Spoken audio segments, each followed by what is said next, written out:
Olá, meus amigos, boa noite. Peço licença para me apresentar inicialmente. O meu nome é Sérgio Bernardinetti, eu sou juiz de direito do estado do Paraná, mostro minha carteira funcional.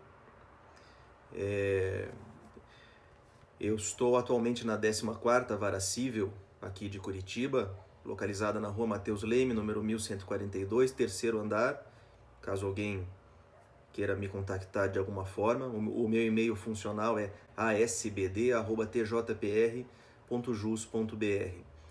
Eu sou, além de juiz de direito do Tribunal de Justiça do Estado do Paraná, eu sou diretor de Tecnologia da Informação da AMAPAR, Associação dos Magistrados do Paraná, e também sou diretor de Tecnologia da Informação da Associação dos Magistrados Brasileiros, que é a maior associação de magistrados do mundo, que abrange aí quase todos os nossos juízes do Brasil. Também sou membro do Conselho Supervisor do nosso Departamento de Tecnologia da Informação e Comunicação do Tribunal de Justiça do Estado do Paraná e sou o juiz de direito instrutor de processo eletrônico da nossa Corregedoria Geral de Justiça do Estado do Paraná.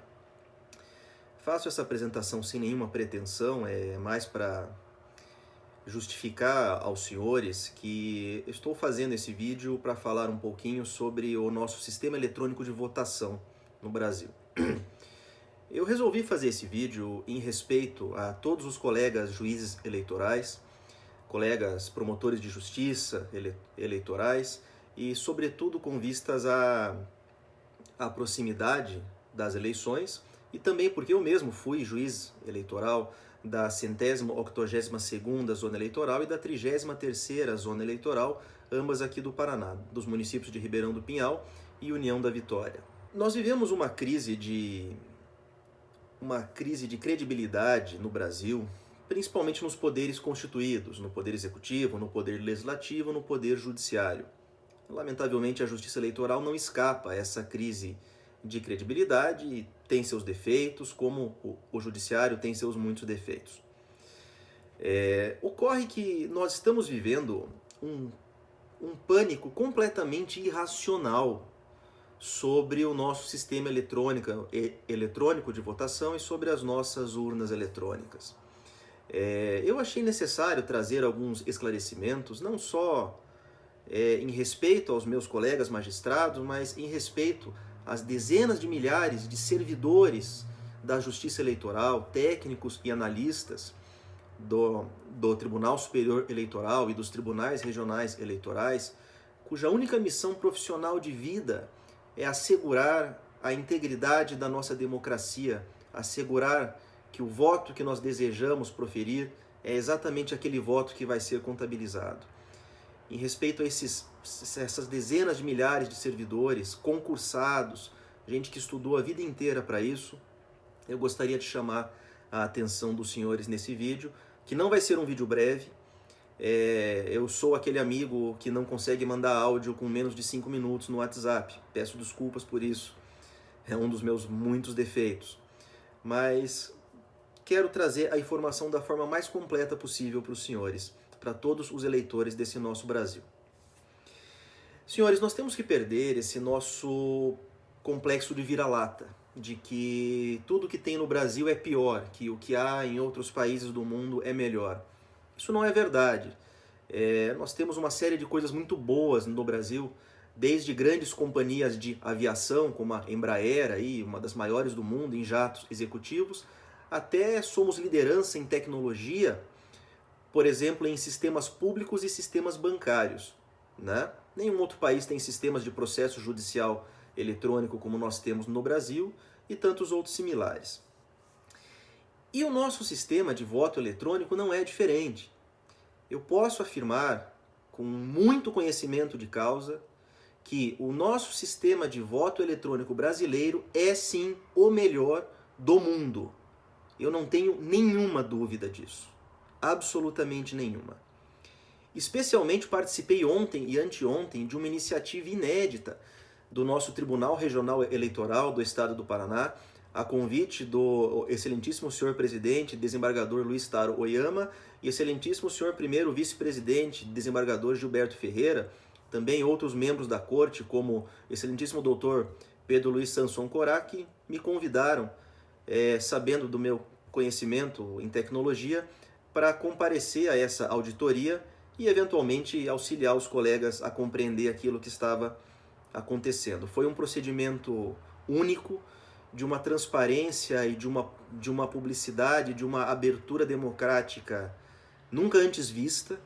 E se o Tribunal Regional, o Tribunal Superior Eleitoral já procuravam desde há muito dar a máxima transparência a todos os seus atos, o que se viu ontem foi a coroação absoluta.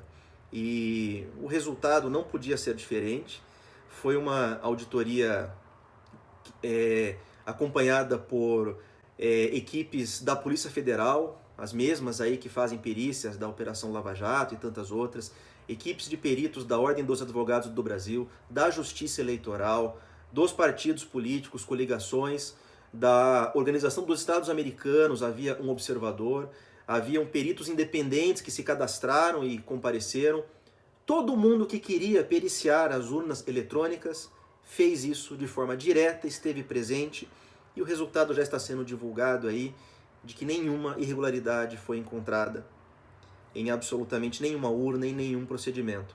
Inclusive 2 urnas do Tribunal Regional Eleitoral de Santa Catarina também, por convênio, foram periciadas. Então, senhores, eu quero falar um pouquinho para vocês, tentando ser o mais breve possível, e iniciando essa nossa conversa, eu quero falar sobre a urna eletrônica, que é tão mal vista como um grande vilão aí, mas quero falar um pouquinho sobre ela para vocês. A ideia de votação eletrônica não é nova.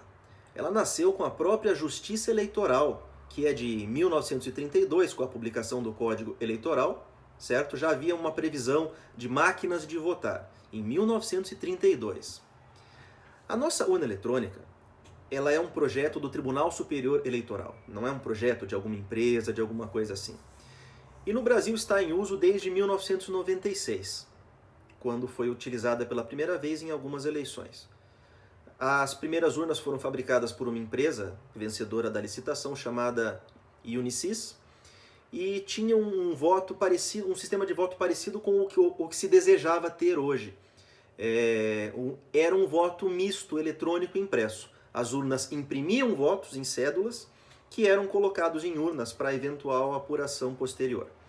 Isso foi dessa forma até o ano de 2002, sendo que a partir de 2004 a lei foi modificada, determinando que houvesse o registro eletrônico de voto, que é o que nós temos hoje.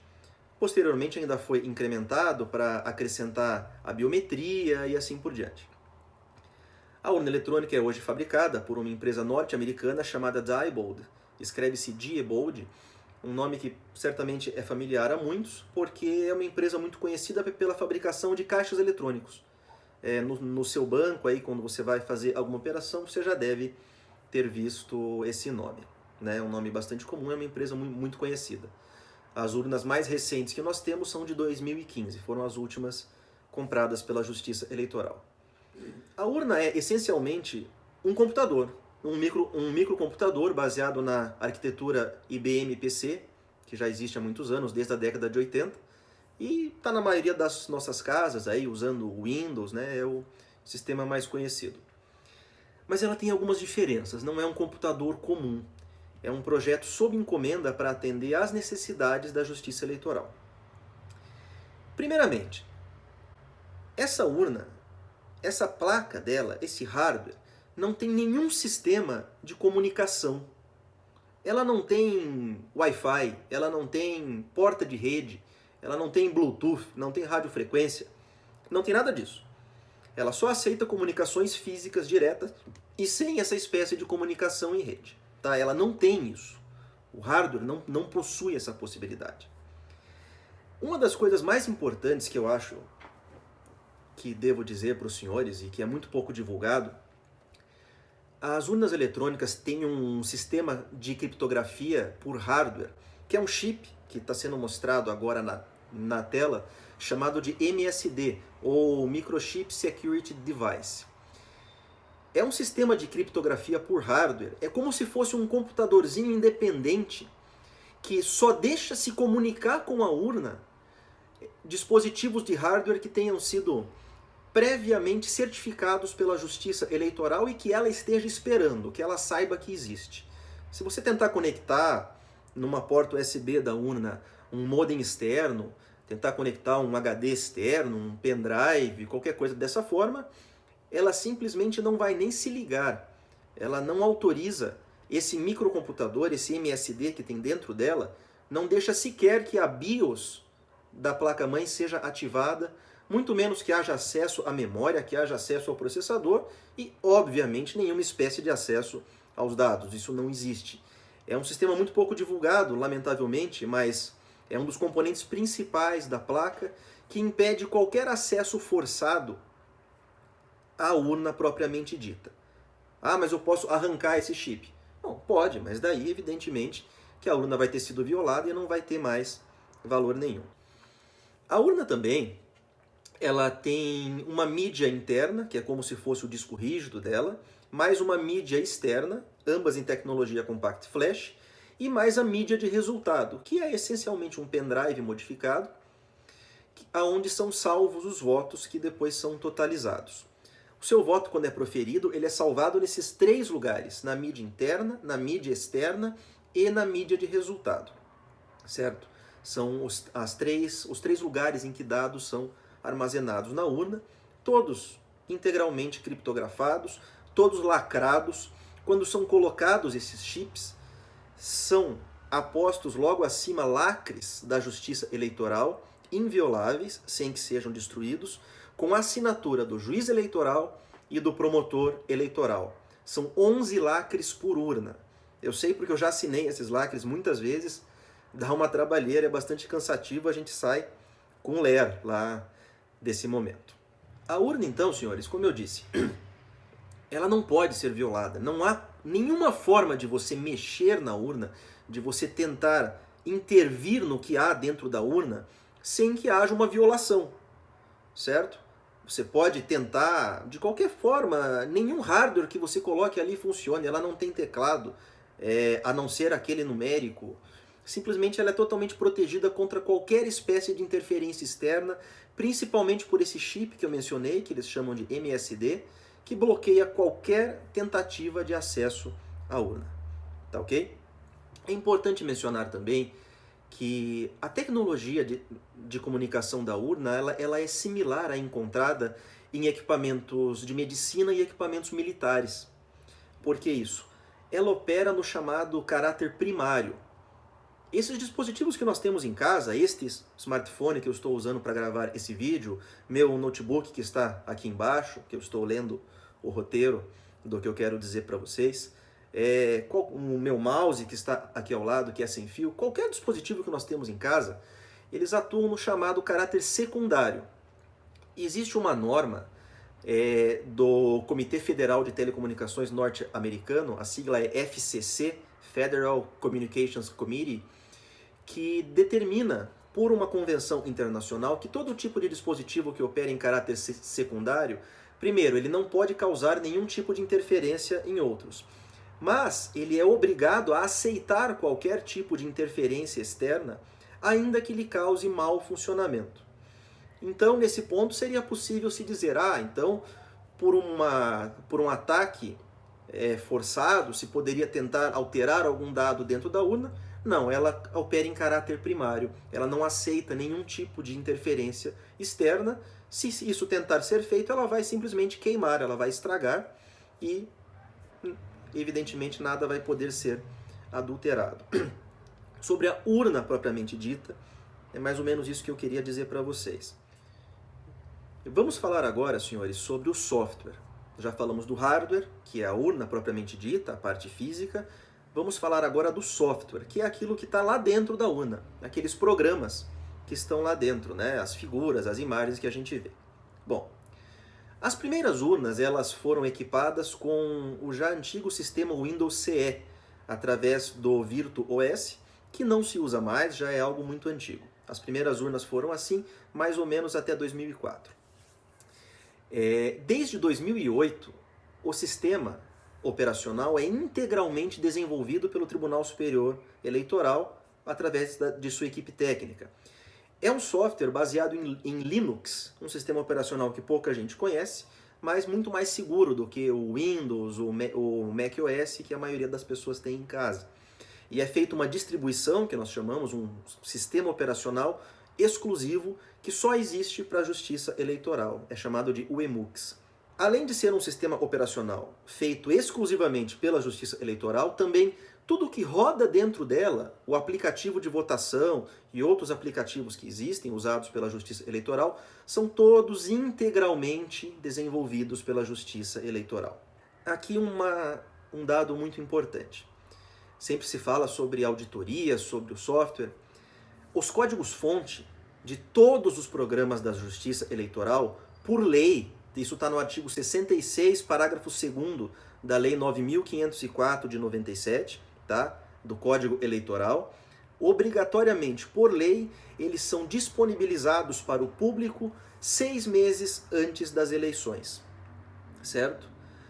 Eles são desenvolvidos, os softwares, né, pela Justiça Eleitoral. A cada nova eleição é necessário incluir novos candidatos, né, algumas pequenas modificações. E então esse software aberto, totalmente aberto, cada linha de código é disponibilizado para os partidos políticos, Ministério Público, polícias, comunidade em geral, para quem tiver curiosidade de conhecer. Os códigos-fonte, sim, são abertos, são todos disponibilizados, isso é obrigado por lei, tá certo?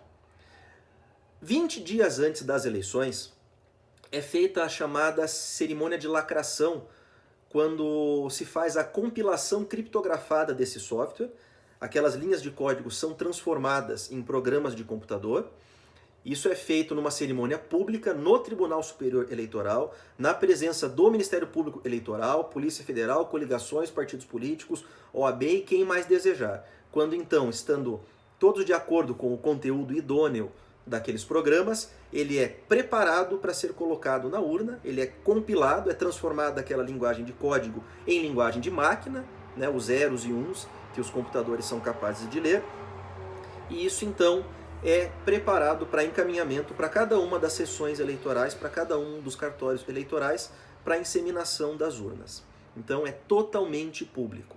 E neste momento, esses arquivos gerados, eles são assinados digitalmente, de forma criptografada, ali pelo Tribunal Superior Eleitoral, Polícia Federal, Ministério Público e quem mais estiver presente. E isso gera um hash. Hash, vocês vão me ouvir falar bastante de hash. Hash em inglês quer dizer resumo. É como se fosse, bem grosso modo aqui, tá? Tentando falar para nós leigos em informática, como a maioria de nós somos, é como se fosse uma impressão digital de cada artigo, de cada arquivo de computador, de cada programinha, que garante que aquele programa está exatamente do mesmo jeito que ele estava quando ele foi lacrado, quando ele foi compilado lá na sede do TSE. Se houver qualquer modificação, está corrompido o sistema e ele não tem mais validade nenhuma, ele não vai nem ser aceito pelas urnas, porque não vai bater os hashes, que são esses códigos de autenticação criptográfica de cada programa, de cada arquivo. Tá? Isso é bastante complicado. Eu vou deixar aqui um link de um site bem interessante que explica o que são hashes. Tá? Também é importante falar que a criptografia utilizada é de 4.096 bits. É algo que é impossível de ser quebrado. Você precisaria ter todo o parque tecnológico do Google e uns 5.000 anos para conseguir quebrar uma criptografia desse nível. Então, me desculpem, mas é impossível. Tá? Então, esse é o software feito pela Justiça Eleitoral. Vamos falar um pouquinho agora, gente, sobre o procedimento utilizado pela Justiça Eleitoral de preparação para as eleições, desde a preparação até a proclamação do resultado. Eu já falei que é feito todo o desenvolvimento de software, certo? Já falei que o software tem o código-fonte aberto para todo mundo 6 meses antes da eleição, certo? E que 20 dias antes ele é compilado e preparado, criptografado e assinado digitalmente para ser então colocado em todas as urnas. Muito bem. Algumas semanas antes das eleições, isso até foi feito ontem para vocês terem uma ideia, hoje é dia 20 de julho do ano de 2018, foi feito ontem aqui em Curitiba, dia 19, nas zonas eleitorais. As urnas são preparadas para serem levadas aos locais de votação. É carregado o programinha dentro delas. Nós costumamos chamar isso de audiência pública de lacração, ou cerimônia de inseminação das urnas. Nesse momento, através dos computadores da Justiça Eleitoral, é baixado aquele programa lacrado lá no Tribunal Superior Eleitoral e gravado em cartões Compact Flash, certo? Mídias que vão ser usadas para inseminação das urnas. É colocado esse cartão em cada uma das urnas e elas são ligadas. As urnas vão, através daquele chip de segurança que eu disse, vão autenticar se esse cartão é certificado da Justiça Eleitoral e tudo mais. E esse cartão vai então transferir os seus dados para dentro da urna e vai prepará-la para então ser usada na votação. Isso leva alguns minutos. Terminado isso, o juiz eleitoral, na presença do promotor eleitoral e numa cerimônia pública, que os partidos políticos são convidados, as coligações são convidadas, os candidatos, os eleitores da comunidade, quem quiser, acompanham testes públicos feitos pelo juiz eleitoral das urnas, em que são simulados alguns votos.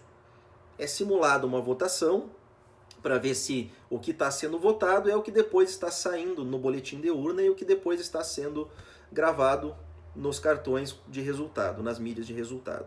Isso tudo é feito em sessão pública, tá? Qualquer pessoa pode comparecer, certo? Muito bem, então feitos todos esses testes, repito, de forma pública, para quem quiser ver, as urnas são lacradas com lacres assinados pelo juiz eleitoral e pelo promotor eleitoral.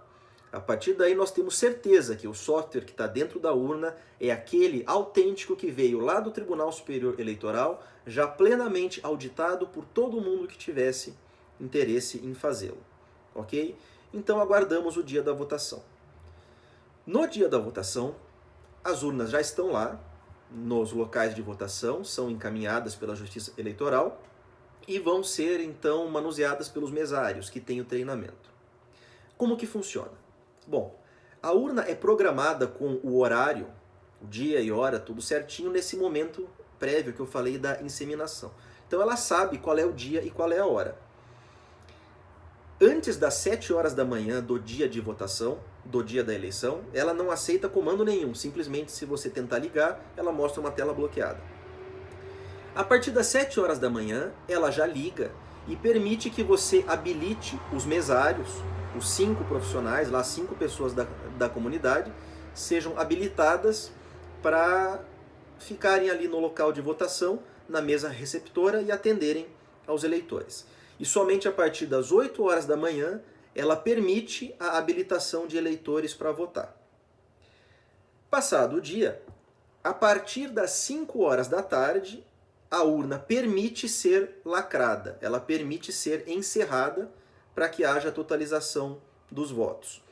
Caso haja uma finalização antecipada, aconteceu em Curitiba esse ano, não há como se reabrir o procedimento, então se ainda há eleitores dentro do prédio, esses eleitores têm que votar numa urna física de votos em cédula de papel. Aconteceu isso aqui no Paraná esse ano, por erro de um dos mesários.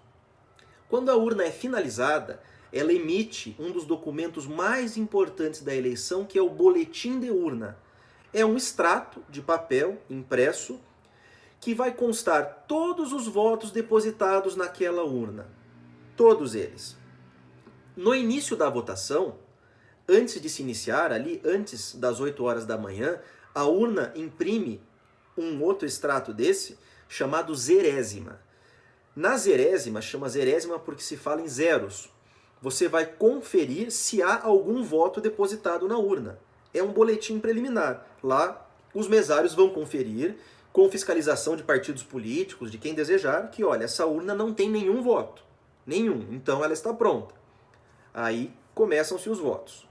No fim da tarde, ela emite o boletim de urna final, que vai ter lá exatamente quantos votos tem dentro dela.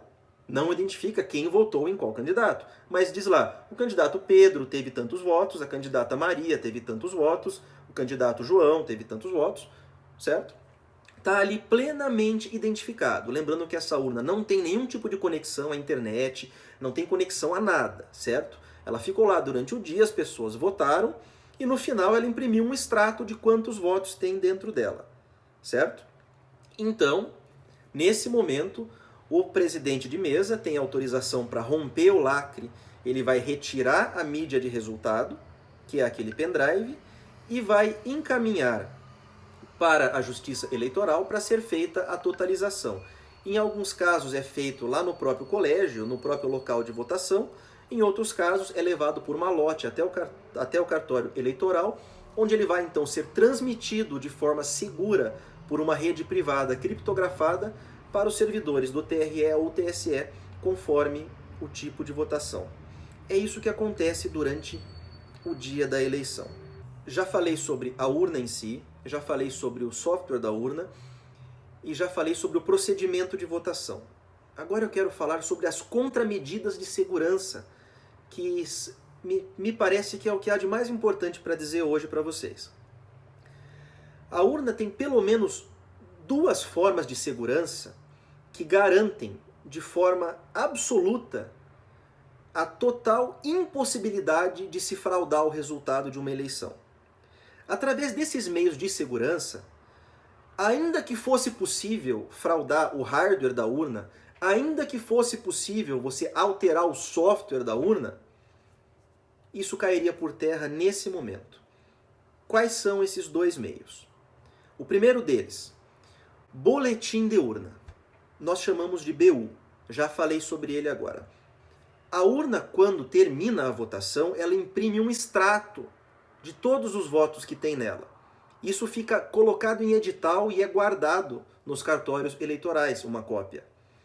Então, senhores, por mais que se adulterasse o resultado lá no Tribunal Regional Eleitoral, no Tribunal Superior Eleitoral, no momento da totalização, o que não é possível, mas se fosse feito, era só você somar os boletins de urna, pegar cada uma das urnas, certo? Somar os dados e pronto. Se não batesse os números do boletim com os números da totalização, estaria invalidada toda a eleição. Nunca aconteceu. O segundo procedimento de segurança, que também esse é muito pouco conhecido, temos que insistir nessa divulgação, é o sistema de votação paralela. O que é isso? Esse é o sistema que garante a integridade do software. No dia das eleições, os tribunais regionais eleitorais sorteiam por globo com bolinhas, o sistema mais analógico possível, uma meia dúzia mais ou menos de urnas de todo o estado. Cada tribunal regional sorteia de seu estado. São sorteadas urnas de forma totalmente aleatória. Urnas que já estavam lá na escola, lá no hospital, lá nos lugares de votação, estavam prontas para serem usadas, elas são sorteadas.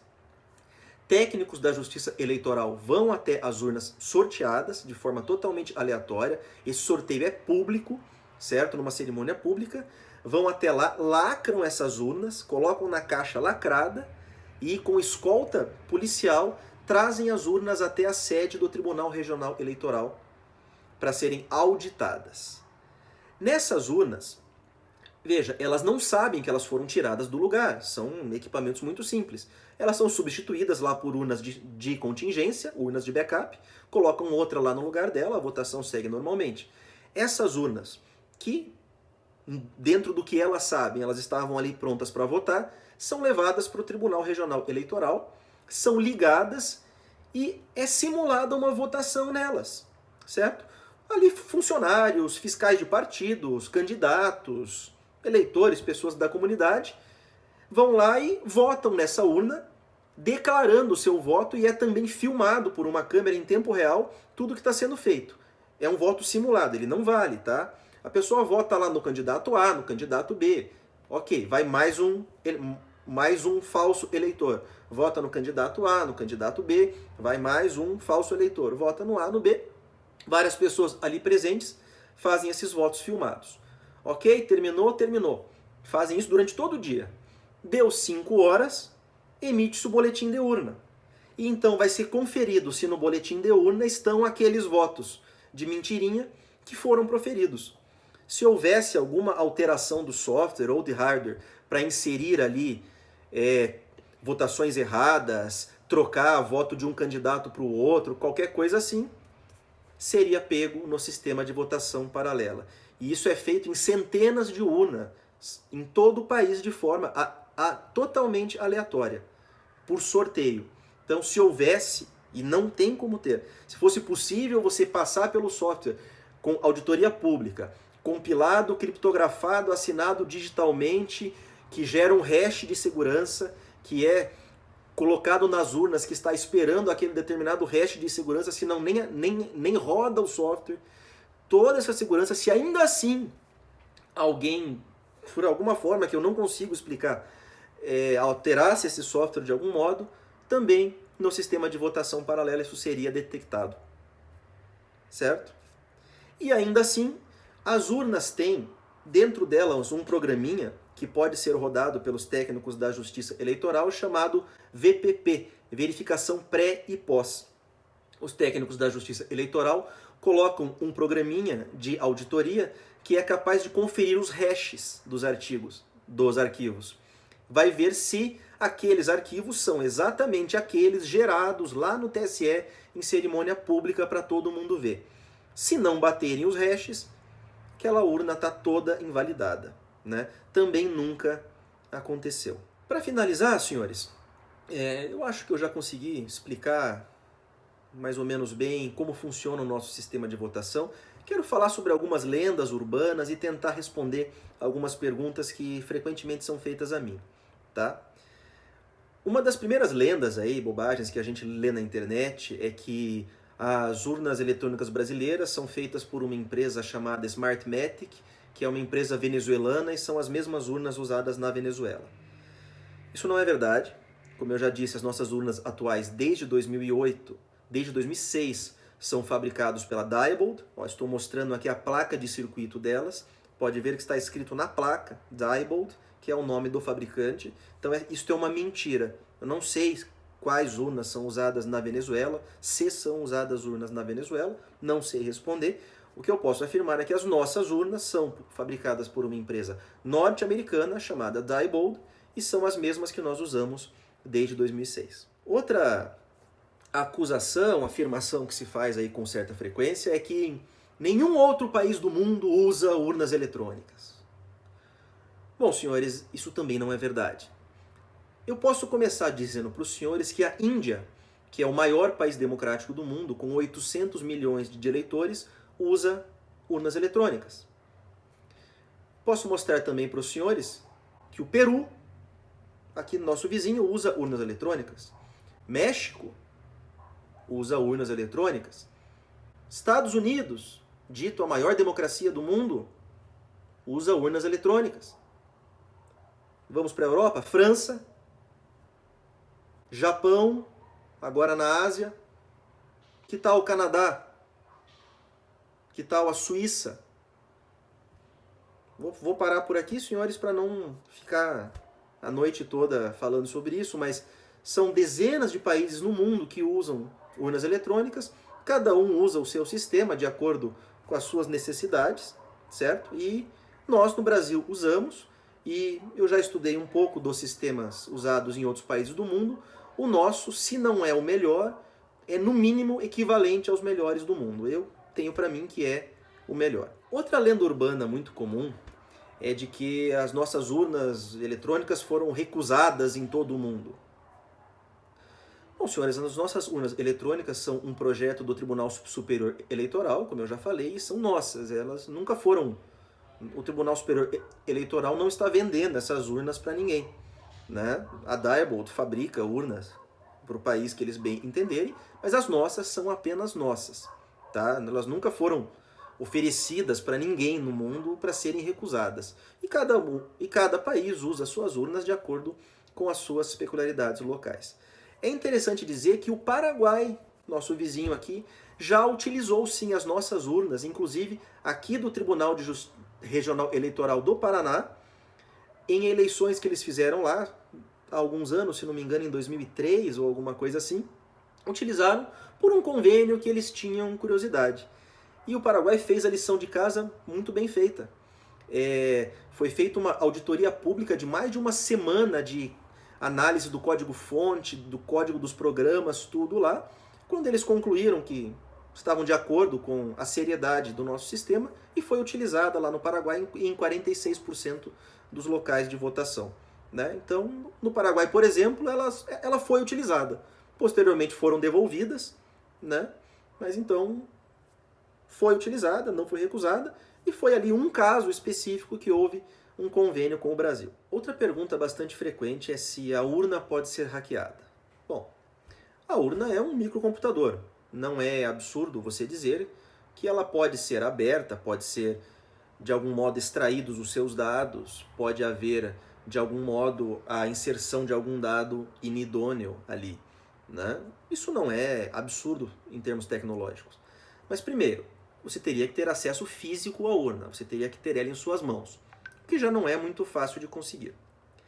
Mais do que isso, para você gerar algum tipo de alteração no resultado das eleições, ainda que você conseguisse e não consegue alterar algum voto que está ali dentro, você teria que fazer essa alteração em mais de 500 mil de urnas eletrônicas. Mais de 500 mil urnas usadas em todo o Brasil, que não estão conectadas à internet nem nenhum tipo de rede.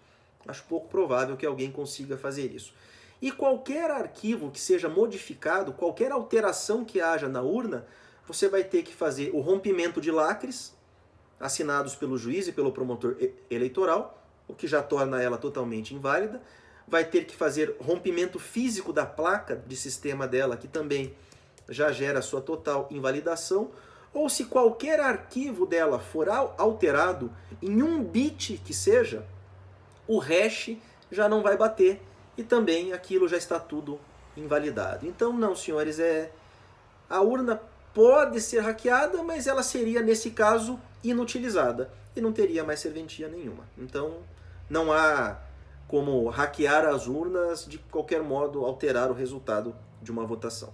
É também muito questionado sobre o software da urna, se ele pode ser adulterado, se é possível fazer uma programação para que um voto de um candidato vá para o outro candidato, para que o voto de um certo candidato seja anulado, coisas assim.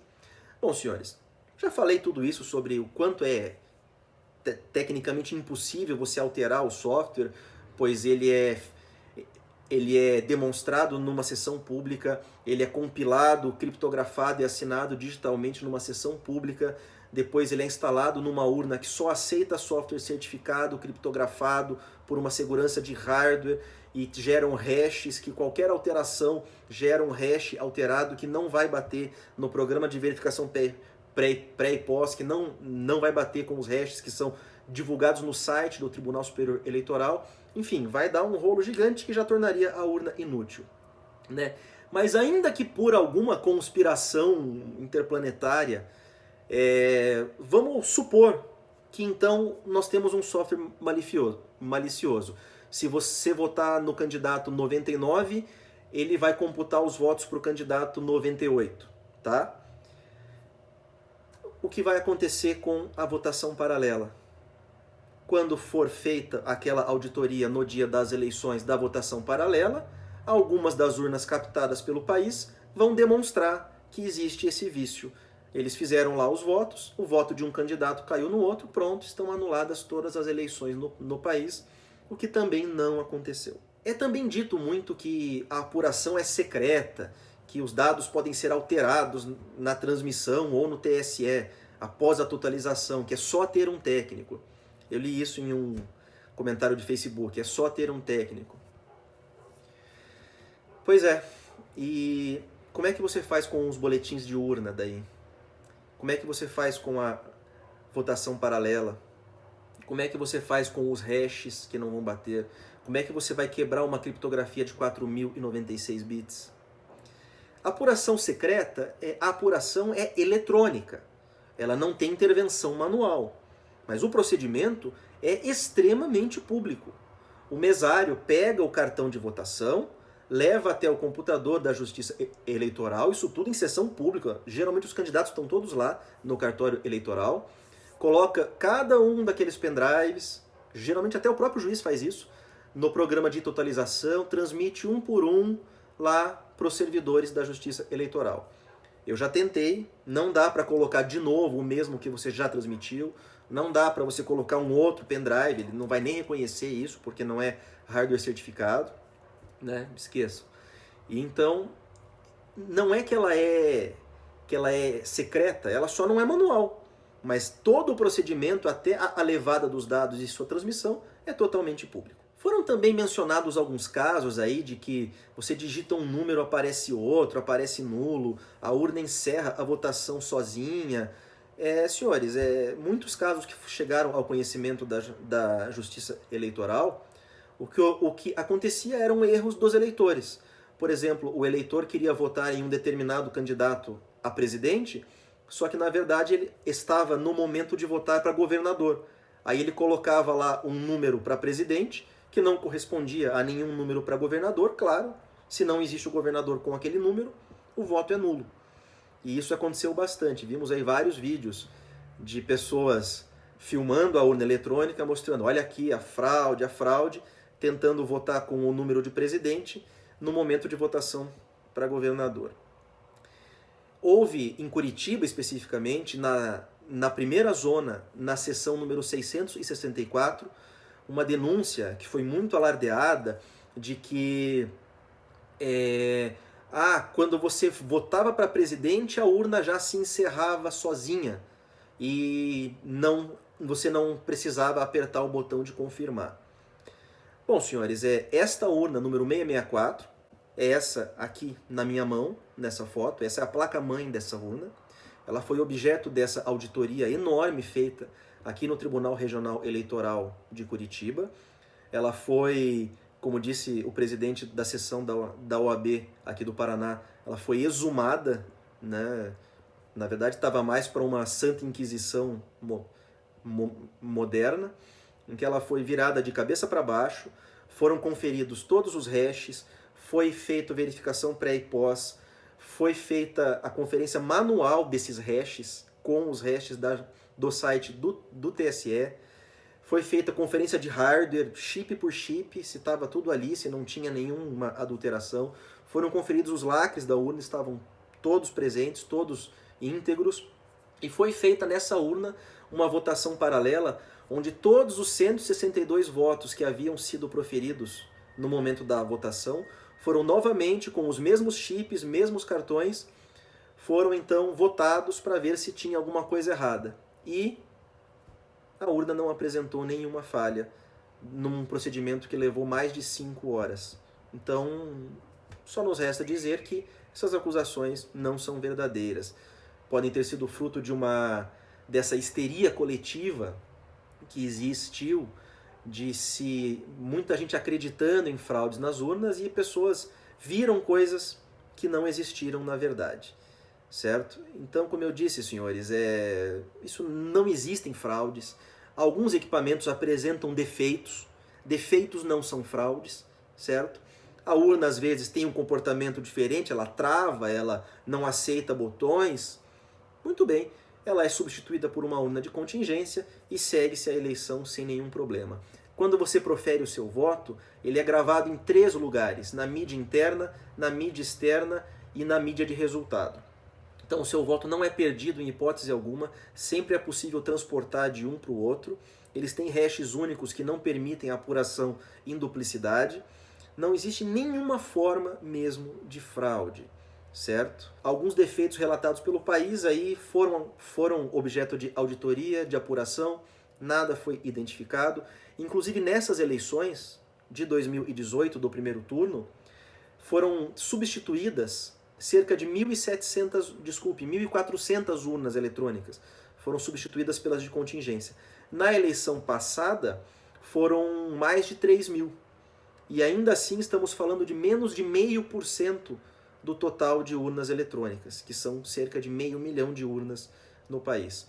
Nessa última eleição, veja, foram metade das urnas as que apresentaram defeitos, e ainda assim em um percentual absolutamente irrelevante. Para concluir, então, senhores, convoco os senhores a não divulgarem inverdades, a não participarem dessa histeria coletiva, desse pânico irracional, totalmente sem motivo, certo? Eu estou me identificando aqui, os senhores sabem quem eu sou, sabem onde eu trabalho, eu represento as nossas associações de magistrados, certo? Eu estive ontem pessoalmente na auditoria feita no Tribunal Regional Eleitoral do Paraná e posso lhes afiançar com a mais absoluta certeza que o nosso sistema é íntegro, o nosso sistema é à prova de fraudes e o resultado da apuração vai ser o resultado do seu voto, vai ser o resultado do meu voto. Se o candidato eleito for um mau candidato, a culpa é exclusivamente nossa como eleitores. Não existe possibilidade de fraude absolutamente nenhuma. Vamos parar com esse pânico, com essa histeria, não vamos divulgar inverdades.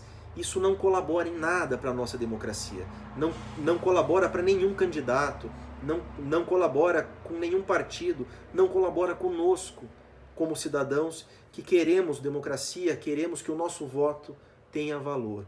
Então, se houver uma situação séria, uma situação grave, claro, tragam ao conhecimento da Justiça Eleitoral, levem ao conhecimento dos partidos políticos, levem ao conhecimento da Polícia Civil, da Polícia Federal, vamos apurar, mas não divulguem fatos inverídicos, não repliquem notícias absurdas. Claro que é divertido você pensar numa teoria da conspiração, mas vamos falar sério, nós estamos falando de eleições que estamos falando do futuro do nosso país. E nós não precisamos, nesse momento, desse tipo de descrédito e de instabilidade. Desculpe, senhores, pelo vídeo longo. Espero ter explicado, esclarecido aí a maioria das dúvidas. Deixei o meu e-mail aí no começo, ponho de novo aqui. Me coloco à disposição de todos os senhores para, dentro das minhas capacidades, responder a todas as dúvidas, atender pessoalmente lá no meu gabinete da 14ª Vara Civil de Curitiba, a quem tiver interesse, a quem tiver dúvidas, estou à disposição de todos.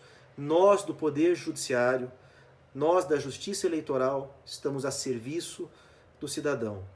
Um bom voto, boa eleição, vamos aí garantir mais uma festa da democracia nesse próximo dia 28. Uma boa noite a todos e muito obrigado pela atenção.